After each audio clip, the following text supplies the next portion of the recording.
So our main goal in yoga, the highest goal, what is that? Union with the divine. Why do we need union with the divine? We are divine, and we forget that all the time. We really do.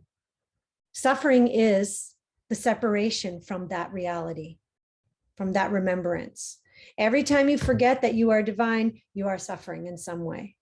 So we need to remember. And what helps us remember? Well, the breath, because we're alive, right? We're still breathing. And if we're breathing, we're receiving divine energy to be living. So the breath is the first place to go, always, no matter what's going on in your life, no matter how terrible things may be, no matter how scared you are, how sad you are, how angry you are.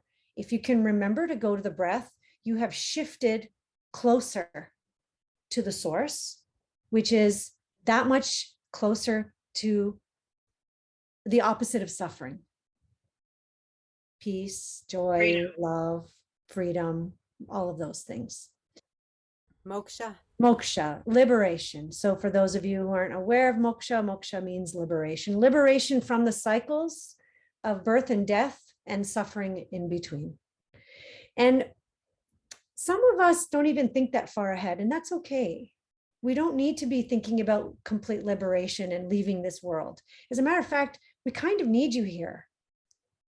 Because there's a lot of people who don't know how to go away from suffering towards, peace, joy, love, and all of that. So you're one step ahead of them and they need you. So that's why you're here, right?